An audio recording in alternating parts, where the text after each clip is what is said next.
Hello and welcome to this month's LangTime chat. I've given up remembering numbers, so I'm just going to say welcome to LangTime chat. You did? You really gave up? You threw in the towel?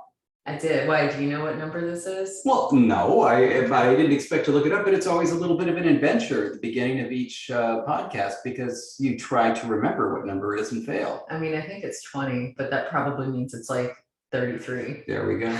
The tradition continues. Okay, well, today is going to be a special day because it's going to be tied in with something that has recently happened. And you're going to share that?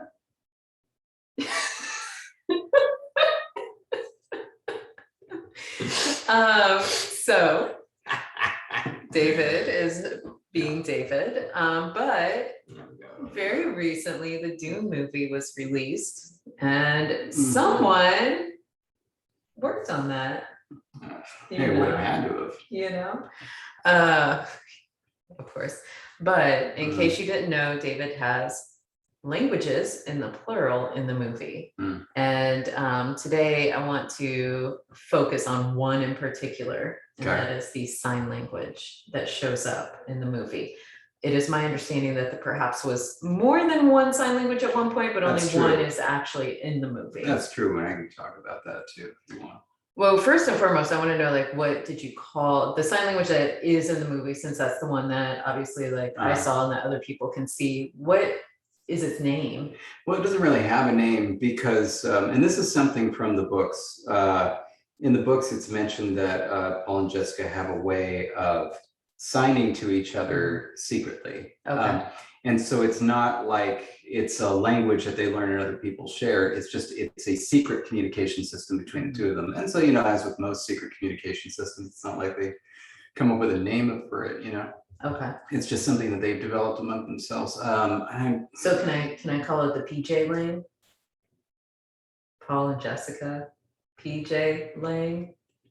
Okay, David's giving me a look. I just wanted to call it something other than the sign language. I will just call it. I tend to call it their secret sign language, their secret communication system.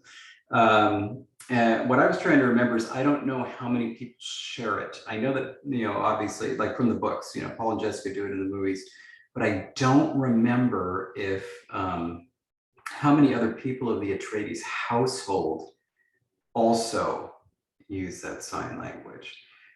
It's implied in the movie that the guards understand it, the guards of House Atreides understand it, because Jessica signals to them at one point. I don't remember if the Duke does it as well, or if that's just something between Paul and Jessica. Anyway. So PJ Lang may be a misnomer, is what you're saying. Yeah. Because it could be bigger than that. Okay. Huger, just enormous. Okay. But P and J are at the heart of it, I guess. And okay, so side note, when I was a kid, one of my favorite books had a character named PJ. Really? And it stood for Perfect Jessica. What book is this? I don't remember. What? It was like, I really liked this book. I can't remember what it's called. I'm sorry. I mean, that's something that's easily Googleable, I gotta think. Well, you know what? We'll Google it later. Not in the middle of a podcast. I will Google it now. You just keep talking. Okay, so we don't have a name for this sign language, so that takes away it just my ability of the Jimmy Jam language. You know, put on your jam jams. It ruins my ability to now throughout the rest of the podcast call it by name, but that's okay. Secret sign language, SSL. Okay. SSL certificate. What I know, so I can't call it that. When creating the sign language, and I know that like you've talked about this some, but I don't know that we've ever like really talked about it with LangTime people. What were the primary goals that you were trying to achieve with the language in terms of, you know, like what they wanted from the language, what the books needed from the language, what the movie needed for the language? Like, what were your primary goals bigger before we talk about like the language features itself? Yeah, well, actually, I had intended that this language, I wanted it to try to be true to the idea of what was in the book, which is that if it's truly going to be a secret communication system, it should involve some of the slightest hand movements possible. Some of it is the slightest things possible, Mhm. so that ideally, and this was the ideally you should be able to do it. And if anybody happened to see you, they might just think you were fidgeting a little bit. And just, doing things with your hands that sometimes you do if you're just sitting and listening for a while. It should be completely unremarkable. And that was what I aimed for. And I was a little bit surprised because I think in the movie, they make it much clearer than I had intended. And I guess maybe that's kind of necessary because of course it's a movie and not an actual secret communication system. But I did, I gave them a lot of instructions. So, and maybe this is worth mentioning. When projects completed or done with, I take all of the files and I put them on my website with no ornamentation or HTML or anything. So if you go to daedalus.com/work, it's all there. So you can see all the videos that I actually sent to the cast. And I gave them instructions for, because I wasn't sure how the scenes would be blocked. And so I said, it's like, if you have two hands, you can do this. If you have one hand, you can do this. If you're holding something, you can do this, and so on and so forth. And they actually did take advantage of that once because there was I think that one of the instances where Jessica was signing to the guards, she only uses one hand for what was a two-hand, or it started as a two-hand thing. But that was again the whole point, to give them the flexibility to do that. I just thought that if it was going to be secret, there would be it would have been much less of a showpiece than it was in the movie. But that's cool. I mean, yeah, one's conlang work is more noticeable than it would be otherwise. So it was a good thing. But if they made it so secret that nobody noticed the hand movement, then what would a movie do? I don't even know how to finish that question other than they kind of had to draw attention to it. Otherwise, there would be subtitles and everyone would be like, what just happened? Was this telepathy? Oh my goodness. You have to have some focus on what's happening so they even understand that there is signing going on. This is true. This reminds me, I hope I haven't shared this story already on this podcast because this is one of my favorite stories, but I took a senior seminar on Samuel Beckett, who started off as a fiction writer and then moved into plays and wrote one of the most famous plays, Waiting for Godot. Anyway, so some other play of his was being performed, and the cast and the crew or whatever knew that Samuel Beckett was actually going to be there while they were rehearsing. And so as this story goes, Samuel Beckett came down and he was sitting there and he saw on stage, there was a crew member, there was a door on the stage as part of the set. And this crew member is at this door and he's kind of pulling on the knob and then closing the door, just a little bit, moving it in millimeters. And so Samuel Beckett goes up onto the stage and says to the crew member, "What are you doing?" And he says, in the stage directions, it says that the door is imperceptibly ajar. And so I was trying to figure out exactly what angle that would be to be imperceptibly ajar. He goes, let me show you. And he shuts the door.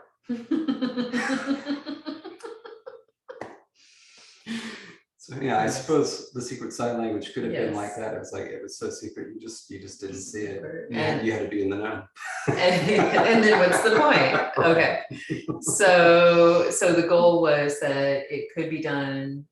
There are two-handed, one-handed variations. Basically maximum flexibility. Good. And and you saw that too, because that was part of the reason. There was one of these scenes where both Paul and Jessica are bound, right? And so it's it wouldn't be. Should we say spoiler alert before we do any of this? We won't give any major plot points away. Spoiler alert, that was the beginning of the podcast. I will, you know what?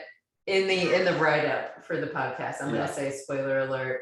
We do talk about some scenes in the movie, but we will not talk about the resolution of any scene. Yeah. But yes, you're right. At one point, I know that that they cannot move their hands, Yeah. and they still sign. Yeah, and so then when finally at the end, the climactic battle, when Paul and Dune have their big fight, right? Of course, because that is what this is all about. You'll never beat me, Dune. It is I will. Thanos style. Yeah. Oh my word. Okay, so yes, but going back to it, yes, all right. hands are bound, Yeah. and so signing. it's like the whole point, it's like if it's a secret communication system, you can't put a lot of requirements, right, on how you can use it. Mhm. Otherwise, it just won't be useful because it would be too obvious. It'd be like, you know, it's really got to be a secret to be the type of thing where you could do it with your right hand, you could do it with your left hand, you could do it with both hands, and your hands in any position. Otherwise, it'd be like, you know, you're sitting here chatting with somebody and both of you have a drink in your hand, and it's like, oh, you think of something you need to sign to Paul, or he's like, just a minute. Put the drink down. And then, Yeah. yeah. Not so secret after all. Yeah. Okay, but so those were some of the requirements you're working with. Yeah. Just want to reiterate that. Now, the big question before we get into the big questions about the language itself. Yeah. As a conlanger, Mhm. I've always been intimidated by sign languages for one major thing. Yeah. How the heck do you keep track of it? When you're like, oh, I want this to be the sign for X. Unless you do some sort of video documentation or video dictionary, how did you document the language and its features? Well, this is going to be a bit ironic given that I created an entire sign language IPA called the Sign Language IPA, or SLIPA for short. And I created a way of transcribing sign languages with ASCII, because that was important at the time. We didn't all have access to Unicode. It wasn't as big a thing. It was still on the Conlang mailing list, and the Conlang mailing list was still very much ASCII oriented. Like, and ASCII, by the way, ASCII, it's only what you can strike on the keyboard with the regular set and then with shift. Everything else was like, you know, a random thing. That's why for, in case you've ever come across it and you're younger and aren't familiar with this, if you've ever come across something called SAMPA or XSAMPA, it's a way to write the IPA using only the ASCII keyboard. And so like, and it uses a bunch of weird things. For example, like a closed curly bracket is I believe. Oh. Yeah. And like an at sign is schwa. And so like for most of them, it's like, you know, S is S, capital S is sh, right, and so on. And so you'll see, especially if you're online, you'll see a lot of IPA that looks like that, which is going to be inscrutable to people in you know, years to come. But anyway, so I designed this entire system in 2005, 2006. Imagining that this was just going to be the future, right? Obviously. It's like, you know, we're going to have all these fancy bells and whistles like Dreamweaver to make websites. But really, when it comes down to it, all that, like the baseline is just going to be the worst computer out there, which is still going to be running DOS. And so I created that system to try to help conlangers create sign languages.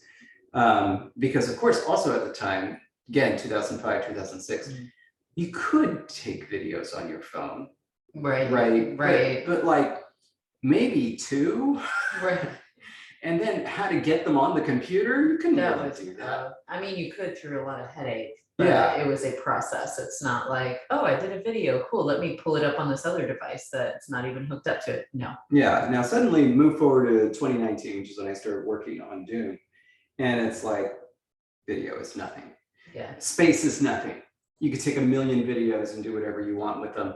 And really, truly, honestly, I think that is the best way. And so like the kind of machinery that I created for SLIPA was just more trouble than it was worth. And so in fact, what I did, I'll show you a real treat for those of you who are listening to the podcast, is I just wrote it down. And in case you didn't notice, he rolled away from the video. So I'm going to try to find it for you.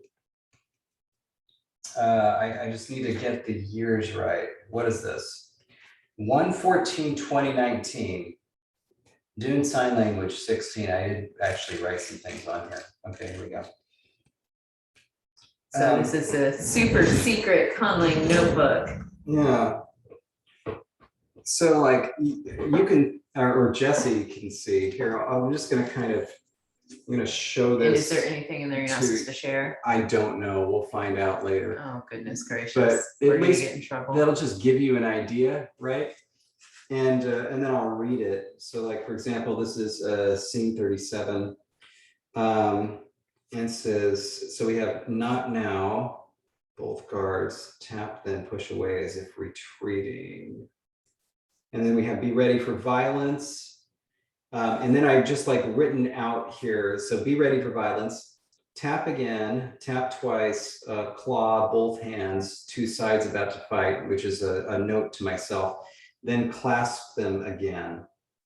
Oh, and by the way, up here I have tap 1, 2 for not now. And that's like, Then as in push. finger numbers, like index and middle, Yeah, index 1 and and 2. middle, and then push away as if retreating.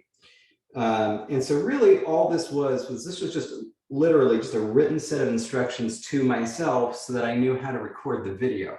Mm-hmm. Because ultimately that was going to be more useful than anything else, was just the video. Let's see, don't do this, you're not ready.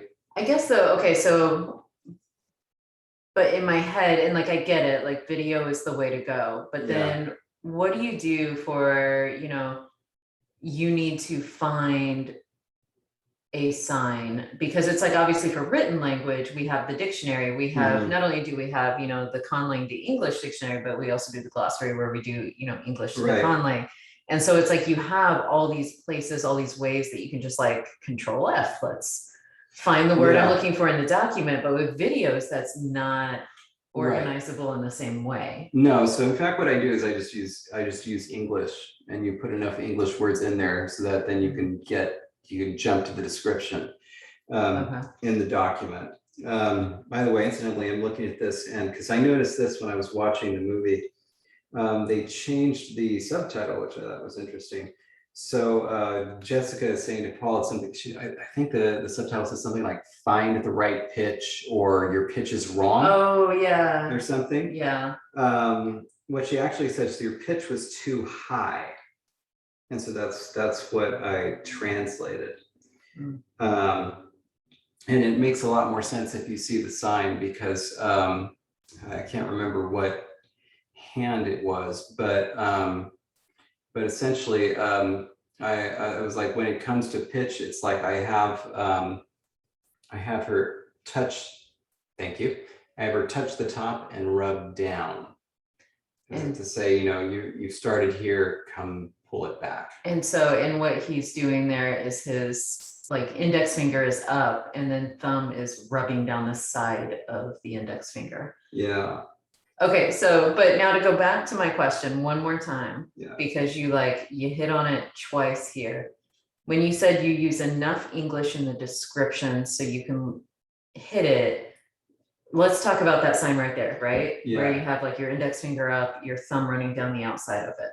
Yeah. Okay, so like, would you, in the document, like in the conlang grammar document, in a dictionary entry, type that up and then have a video for it? Or like how? Honestly, I think this is what I would do. For something like that, I think that the best thing to do is something like hashtags. So for something, especially for something like this, where it's a little more on the fly and variable than something like a regular sign language, probably just put in there like hashtag height, hashtag like volume, you know, things like that, because it could apply to both. The idea is that essentially you have a scale here, right? So your index finger's the scale. Yeah, and it's like, of course, in the scene, this one was definitely going to be one-handed, because A, they're restrained, and B, they were going to be looking at each other on the side. So I knew they were only going to have one hand for this. But it's like, for example, if they had two hands, you could just in other words, instead of using your thumb against your index finger, which is, I mean, very slight, Yeah. definitely very secret, but also a little bit, you can't get as much variety there. You just use your dominant hand, the index finger, against the index finger of your non-dominant hand. And then you could do the same thing. Yeah, so I think that would be the most useful thing, especially, okay, because if you want to know like the most difficult part, right, let's jump to a real sign language, is the fact that you can learn a bunch of signs, right? And you can learn, like, you know, word for ice cream always comes to mind. The word for ice cream, you can learn word for boy and girl and things like that. And it's very useful. But the truth is that a lot of what happens is on the fly, especially in something like ASL, where you're using hand shapes and then kind of on the fly movements to describe what the pronouns are doing to one another. Right. Right. And so, because this was another thing I was going to be getting into when we left documentation and moved into language features. But I do want to make sure that anyone unfamiliar with sign languages can understand what you mean by that. And that is, and this is very, very difficult to do in a podcast. And I recognize this is not a great avenue for it. But for instance, there is a sign in ASL for car. And so there's definitely like a full sign that means car. And yet, if you're telling the story of a car crash, you may set up the story to be like, oh, I was in my car, and use the sign for car, but then actually use a hand shape that is, you know, acceptable for vehicles, which is, you know, it's like sort of 3-finger configuration. And that becomes the car in your story. And so you're able to like actually use that signifier, this classifier, hand shape, to be able to tell the story however it happened. And so if the car, you know, flipped over, then you're going to move your hand shape representing the car in the way. And so it's like, that's not a quote sign for car though. Like that's not, in other contexts, that could have been something else that would use the same hand shape classifier doing something else entirely. And so it's like, you have to have the context to understand what's going on. And so that's what you mean by on the fly, right? Where it's like you set something up, but then the way that you tell a story or a narrative, how it takes place on your hands is going to be potentially not with any of these signs that you would learn from a dictionary. Right. So I guess like it's almost like one of the things that you have to learn to use a language like this is what are the kind of mappings that occur between like motion, the motion of your hands, which is far less variable than what you're describing in the real world, and then the motion of the real world. Right. Yeah. And even some top level things like what counts as big, what counts as small, what counts as high, what counts as low, things like that. Right. Yeah. And so yeah, I think that's kind of the best way to go about it. It's almost like you can define a small set of actual signs. And for this language, by the way, specifically, the way it would work, it would be like, here are a small set for a number of like very specific signs, and here's how to do them with one hand, and here's how to do them with two hands. Yeah.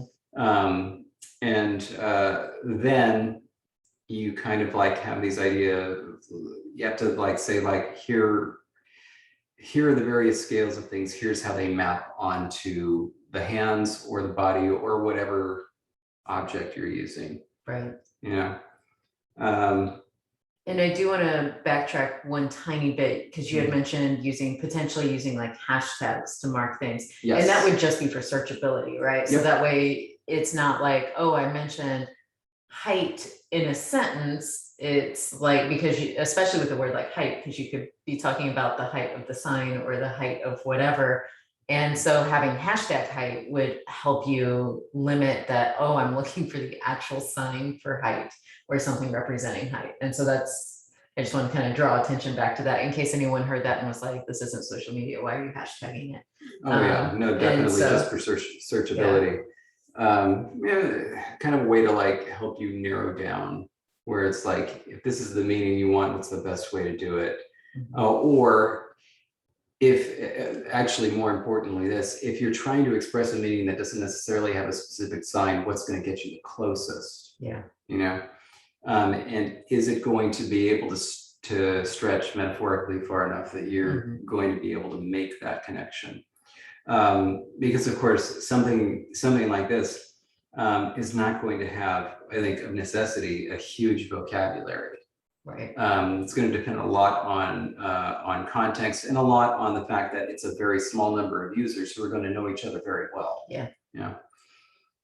Very true. Okay, so let's start talking about some of these features then, because in general, like the way that we, linguistically talk about, sign languages, we talk about things like having hand shape, orientation, movement, location of sign. So these are like, and non-manual signals. These are the features that go into making like one sign, distinct from another. When you were creating this, and of course this was a sign system, a communication system, not a full-fledged sign language.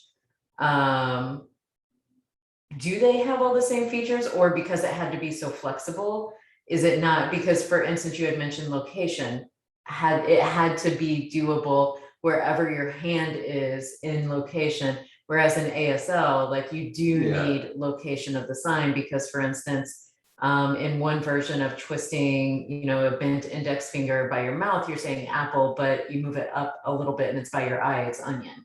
And so it's like, you change the location at all, and you may be changing the sign so much that you can't do it. So in this system, it's it's much smaller. It's almost like, okay, so with ASL, right, you have all of this room both on your face and on your body, so you can just change the hand shapes and do the same thing and get a different sign. So it's like, I think this one is just mayor, right? But if you do a K, it's king, right? And going from the shoulder to the hip. There's a lot of the left shoulder to the right hip is royalty or some sort of command, because you have like king, you can do lord, you can do a lot of those. But then this general, like the general one, if you don't do a letter shape, because there are some arguments about, I don't know if I want to call it purists for ASL, where for instance, the group sign is just kind of a general handshake, but you can make it like a C for class or like a G for group. And there are some people who say you shouldn't be doing any of those letter initialisms in signs. And so you really just stick with like a generic group sign, and you have to figure it out from context. And so that's the same thing with that one. So I'm not entirely sure like how you could apply that particular sign. That's a long way of saying, I don't know if there's a generic meaning for that behind what could be mayor or whatever that particular sign is. Yeah, interesting, by the way. I saw when I was a TA for my sign language and deaf culture class, one of the things we saw was a video from the 1920s of somebody giving a very kind of dramatic speech in ASL. And he did something interesting. He would fingerspell an entire word as emphasis. So it's like, what we need to talk about is community. He would actually just, fingerspell out VOMMUNITY. And like, that was just a rhetorical device, which I thought was interesting. That was from the 20s. Okay, so I know this podcast is not supposed to be about ASL, but like as a really random side note, there are some really incredible videos online of deaf artists who do videos of popular songs, right? And so they do like full-fledged music videos for popular song signing to bring them to the deaf community. And in one particular video, it's the Miley Cyrus Wrecking Ball song. And it's, I want to say her name was Rosa, but there is a deaf artist who is, you know, doing the video in ASL. And when she gets like to that point where in the lyrics it's something like, I hit so hard at love, every single time in the video, she finger spells love. And so she doesn't do the sign, which I think a lot of people know the sign for love in ASL, right? Like you kind of cross your fists in an X shape over your heart, right? Like you're holding somebody. But she actually like in finger spells it like, and it's very clearly like she's not doing the sign for love. And so that was like, you can still do it. You can definitely do this sort of emphatic finger spelling. And it's really interesting when signers choose to use that method. And so anyway, that's just a connection. That is really cool. And it's a beautiful video, by the way, too. Even if you don't like the song in particular, it's a really beautifully done ASL music video. Nice. Yeah, so with this one, the analog is kind of like if in ASL you have, you know, your entire body and face is the space, and then you can use hand shapes. In this one, your space is very small. It's basically just your hand. And so rather than using hand shapes, it's almost like your fingers are themselves arms and hands. And that's really all you can do. And so it's not like there are hand shapes, but it's more like it's so I guess so one way to put this is like it's noteworthy in ASL if a hand shape changes in a sign. Yes. Like from one place to another, like this is to understand, and you take your index finger and basically you hold your fist up to your head, the index finger with your palm facing towards your face, and then you raise your index finger, kind of like a light bulb is coming on, and that means understand. Because for the most part, the hand shape stays static throughout the sign. Or like, you know, the hand will move, but the hand shape stays static. Like for tree, you put up your arm, your forearm, you have your hand in the 5 shape and you wiggle it, but it always retains the 5 shape. This is basically the hand shapes are constantly shifting. So it doesn't really make sense to think of them as hand shapes that are shifting, but rather to think of them as independent fingers that are doing things. The fingers could be active articulators or passive depending on the sign. Okay. So like there were some like generic, what do you call it? Like not kludge, but just like non-ideographic, is that the word I want? Non-iconic signs. So like putting your hand in the V hand shape, but taking the first and second finger and tapping them together was a negator. And so that could have any number of meanings depending on the the context and what was going on. And when you say negator, like generic negator, like you could use it in front of a noun, in front of a verb, or in front or behind, wherever grammatically it needs to be. Pretty much, yeah. Okay. Yeah, and then otherwise it was kind of like you set up the domain, right? And then you could actually use the same kind of movement for different meanings, just as long as like you understood this is the thing we're talking about, and so now this means this. Okay. You know, and part of that would just be pure context, like situational context. But it's like, I wish I could get the video on this, because and this is why the video is important along with the writing, because I don't exactly remember what this means. It says tap 1 and 2, then push away as if retreating, but I don't remember.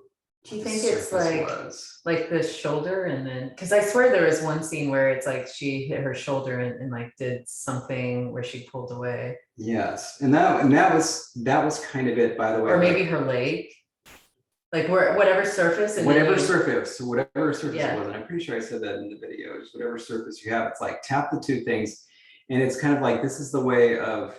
It's kind of like a way of indicating individuals, right? in your space. So there are a number of ways that you could kind of like use pronouns, depending on what you had available to you. So like, for example, like brushing towards somebody would be you. Same thing with anybody else. Or if they're standing, for example, that was what the tapping was for. So like the guards, I think this is the part where the guards are starting to advance, and like I think going down to that, but it's like she taps and pushes back, as in to say, you two, not now, stand back. And so they do. And then she can use that same, on the fly pronoun again, the next one. So it says, be ready for violence, taps the same thing, and then uses the claw for like violence as if sides are about to fight, except that I think she only does it with one hand. I think so too. Yeah. So I think this is the one where she had her hand down by her thigh, actually, like on her leg. And I know I mentioned this because I didn't know exactly what the scene was going to be, but I thought if she was standing in front, she could, for example, have her hands clasped in front of her. And so then I was like, you could just use her other hand to just tap here, and then just kind of, it would be almost like, you were just kind of flexing your hands, right?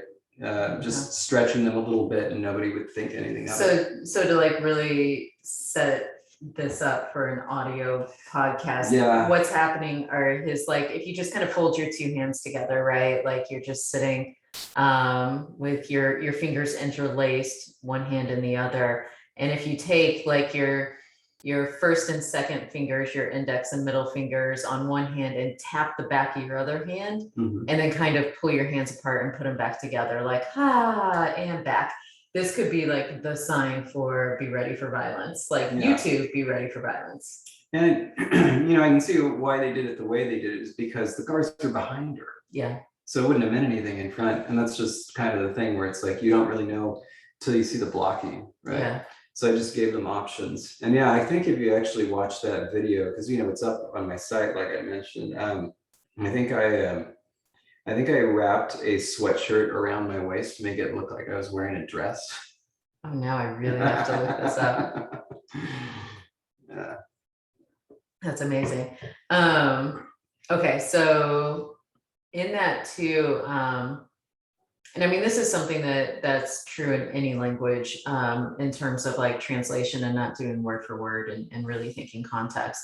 But like, it's kind of brilliant that not now, because of context, essentially is translated meaning something like you two stand down or back up or back off or something like that. But like, that's really cool whenever you break that down. So I just wanted to like bring that up, that was really cool translation in terms of, not taking it as in like, okay, not now, so I need like a negator in there. I need, like it's really thinking contextually and being like, well, what did that actually mean? And, even in English, and not now means so much more. And so like, that's cool translation. Okay, so in terms of, because again, as a communication system, this is going to be very different. But are there certain grammatical expectations in terms of like general word order or general, if you have like these three signs and, one is definitely a subject, one's definitely an object, and you have a verb, is there like an expected order, or is it more? It's more topic comments. In other words, like it's the person who needs to know, and then it's what they need to know. Okay. Right. But yeah, like when it comes to verbs, I believe it's VO word order. And I'm trying to see if I have an example of this.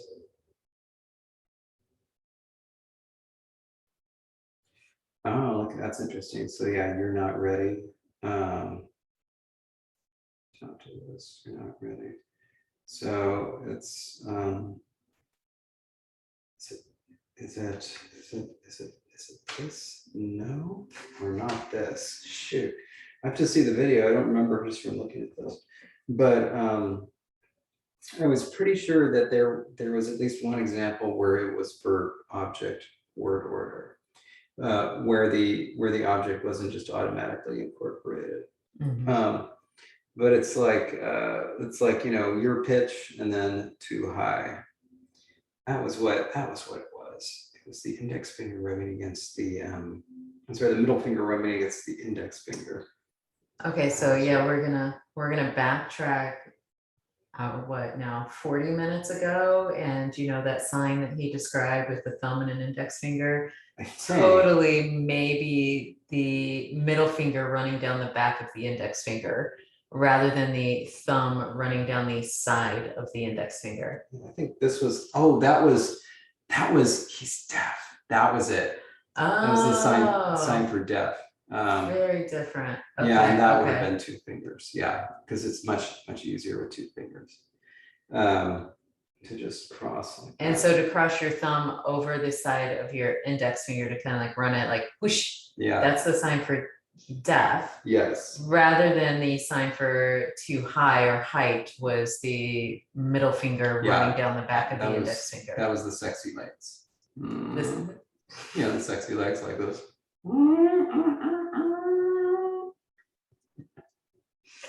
And anyway,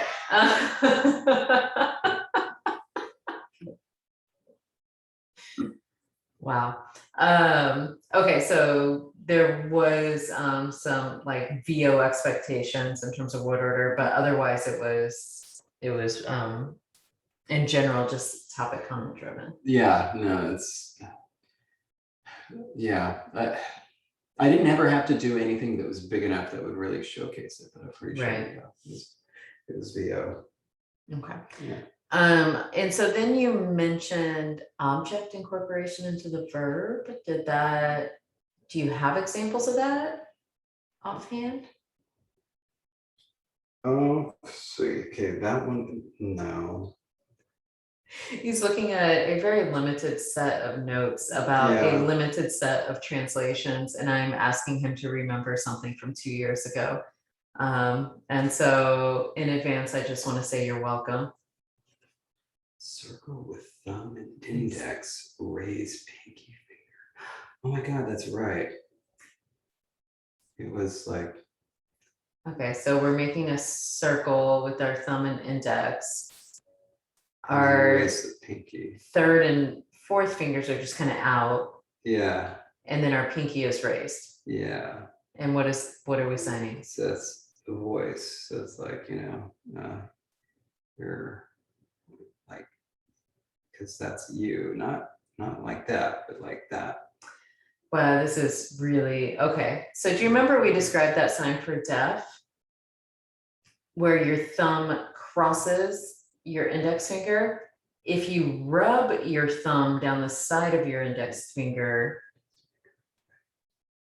that may be the sign for you, but he may be misremembering and misreading his notes right now. So I'm not gonna put a lot of stock in it, but this also goes back to the importance of documentation. Hang on a sec. Let's just do it. Because are you looking up the video? Yeah, I'm gonna do it. Because if you don't describe the signs well enough that you can 2 years later look at your notes and know how to reproduce the sign, then it's not going to be helpful unless you figure out how to tag videos and incorporate videos to be able to see what it looks like. Good thing I got a partner now, huh? Yes, it is. And he is right now looking up videos. Which one do you think this would have been? I don't even know which one you're looking at, much less what you're doing. There's a voice. Okay, so voice was to scrunch up your hand into a circle-ish? Yeah. Voice. Oh, yeah. Okay, you're really just, this was a bad idea. Whose idea was it to talk about sign languages on a podcast? I really thought that maybe we would do a better job at describing these. But there are definitely videos that you can go watch to see. Right now, seeing David's hands just demonstrating the sign. Yeah, I'm starting to see if maybe these were, wait, what's this one? What's this one? Look at this. This one, you get to see me. Oh my goodness. 2019, David. Good Totally Lord. different. I don't look good. Like, just objectively, look at that. I mean, you have to admit, I do not look good there. I think you look like you. I'm sorry. You look good. Oh, goodness gracious. Okay, well, everybody else can go look at the videos and see David in That 2019. was 25. And so very cool videos, but we're going to stop watching videos since we're doing a podcast. And unless you're going to describe every single sign you're seeing here, all right, this is not productive. Incidentally, for this one that I just looked at, that was the Jessica Dune _14. That was actually Aaron's hand. And I did that specifically because I don't have a real thumb. Oh. And so I didn't want them to get like, I wanted to make sure that they could do it, you know? That's a good point. Yeah. Anyway, yeah, a lot of stuff there. Anyway. Yes, a lot of good videos. You can totally look at them later. All that is to say, no, you don't remember offhand an example of object incorporation into the verbs. So,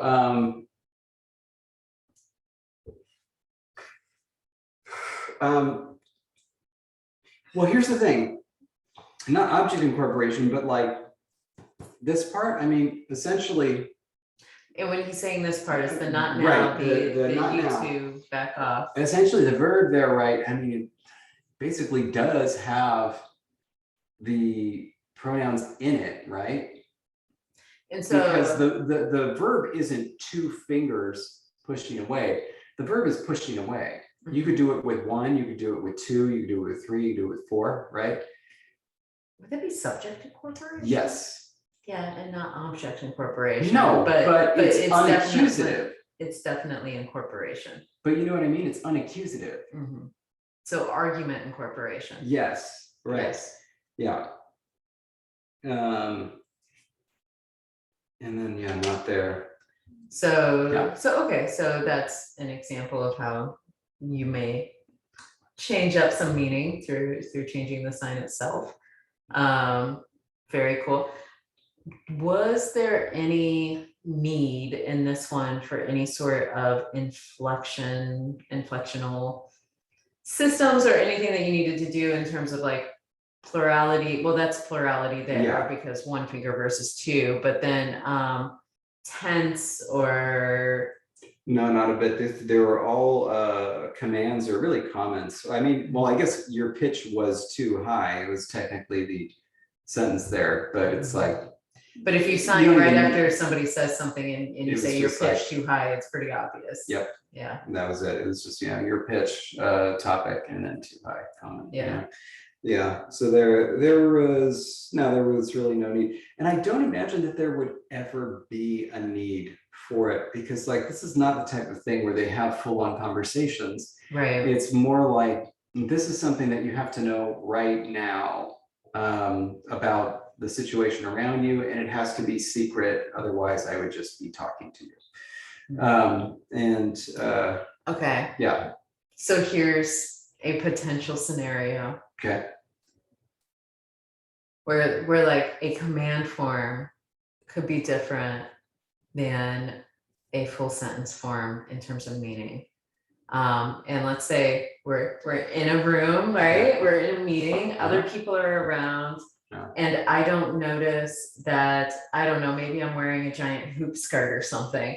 And I turn around and I don't notice that my hoop skirt has moved something behind me. Like, let's say it's a ball has rolled away. Let's go ahead and stop with, you didn't notice you were wearing a hoop skirt. No, I didn't notice that when I turned, my hoop skirt moved something behind me. That's what you said second. The first thing you said was you didn't notice you were wearing a hoop skirt. I know, well, it's hard for me to notice what I'm wearing. It's just, you know, I don't pay attention very much. Okay, the hoop So, skirt that okay. you don't know you're wearing because you Yes. think you're naked has. I think I'm wearing pants. Oh, And, okay, well, but I'm wearing a hoop skirt. right, because of the bloomers, you And think you're wearing pants. Obviously. Okay, I'm so glad we're on board with this. yeah, okay, so it's accidentally jostled something. It has jostled something behind me. I don't know. Yes. And so, right, and like, maybe it's something important that can't move because we're in the middle of like a Right. D&D campaign and it's gonna Uh-huh. like unlock some door if it keeps moving or Yeah. whatever. Okay. Now you have to sign to me, you moved the ball, not move the ball. And if I misunderstand you, I'm gonna turn around, pick up and move this ball and open a trap door by accident. Versus you just need to tell me like, I moved the ball and I need to be careful. I would be like, start with the ball, right? Uh-huh. You know, The ball. yeah, the ball, and then like, you know, probably sign you and then. But you want to make it clear that it's not a command. Is there a way to make it clear, like not the ball, hey, you need to move it, but the ball, hey, you moved it. You know, I think if I had to, like, I just say, want to make it clear I came up with a situation where a command form versus declarative form I would may need to be distinguished. see, it just feels like to me it should be obvious. Like if I was saying the ball you moved, like it would No, be but obvious. it would be the ball you move, not moved, because there's no inflection. Yeah. And so, but there's definitely a situation where I could be like, oh, he wants me to move it. And I'm gonna turn around, pick up the ball and move it and open a secret trapdoor and start a war. I don't know. Yeah, so I don't know. I would just think it would be obvious. But the thing that that would make sense for this, it would be a word final comment. So the ball you move, and then that was a bad thing. Oh, like some sort of like, oh no, or oops, or careful, or something. Okay, fair enough. I also like that I turned this into a random hoop skirt wearing D&D campaign event because it made sense in my head. So also like you're welcome to everybody for taking that ride with me. Maybe also the ball you fix need, something like that.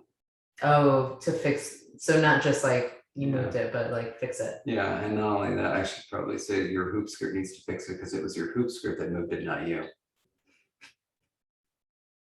I'm a big believer in personal responsibility, and that hoop skirt should take responsibility for what it did. As it should, and as all good hoop skirts should. Yeah. Because yes. As a really big side note, I did wear a hoop skirt once for Halloween. Yeah, I did. And I found out that day why I'm glad we don't have hoop skirts anymore. Because like you can't sit normal. You sit, the next thing you know, your skirt's whoop up above you because the hoop got, you know, smashed the wrong way, and then the whole hoop goes up. Don't worry, it was a Halloween costume. I had pants on underneath, so it's not like it was inappropriate or anything. But it was also not very conducive to like sitting in places when a hoop is flying in front of your face. So I found out that day that hoop skirts are actually quite difficult to navigate. They had stools. But I also like to imagine though, like this was when you learned why. So like before then, you'd be, you know, telling people like, we should all be still wearing hoop skirts. There's no reason we shouldn't be wearing hoop skirts. So there's no reason. This may shock you. This may shock you, okay. But I went through a phase in my life where I was obsessed with like older clothing styles and wanted to bring that back. And that included the big fancy dresses and the big princess ball gowns. What era of your life was this? Like 6th, 7th grade, 5th grade, maybe 5th, 6th more probably. Because by the time I hit like 7th, 8th grade, I was just so over it. And then by the time I hit high school, it was like jeans every day, all day. That's it. And that's, yeah. So anyway, But hoop skirts You're were still like in an that action. phase. You're still in that phase. Vary it up every now and then. I wore a pair of pants that you could only call khakis the other day because they were blue, but they were khaki material. Yeah. And so I switch things up every now and then. Yeah. Right on. Okay, so we have really, really devolved this conversation. Yes. The important thing Mm. was that no, there were no inflectional systems or markers that were needed other than say plurality, which you could indicate through the number of articulators that were involved, which is really the fingers. Yeah. Yes. And so all that is good. Okay, so out of all the signs you created, is there one that you're like proudest of, that you're like, that was genius? I really liked the sexy legs. You didn't like them? I like the sign, the fact that you keep referring to it as the sexy legs is what makes me just stare at you. Well, okay, but here's the thing, here's a pair of legs, and it's like, something you'd see in like the 50s or 40s in a movie.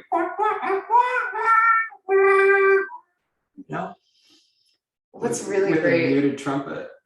What's really great is how well that's going to come across in an audio podcast. Oh, where it's like the pinup girl is wearing like the not stockings, but the sheer energy legs, what are those called? Pantyhose, that's it, right?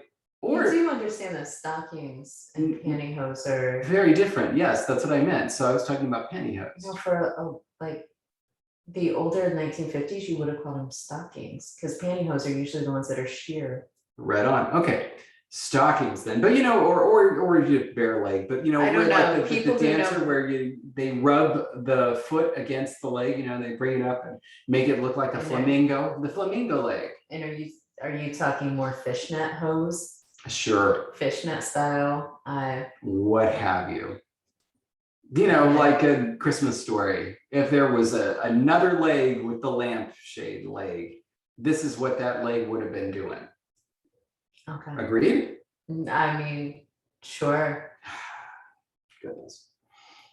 I feel like everybody's going to know what I mean.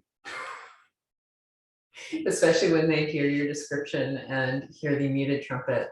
Yeah. See? I really gotta stop laughing. Look, the muted trumpet my stomach muscles hurt too much. It does two things. It does the adults in Peanuts cartoons, and it does sexy legs, like from like the 40s and 50s. Those are the only two things. That's it. Okay. I'm gonna go ahead and just smile and nod, because I'm pretty sure it was also the wah wah wah kind of sound, like when things went bad. That's a muted trombone. Oh god. Okay. Whatever.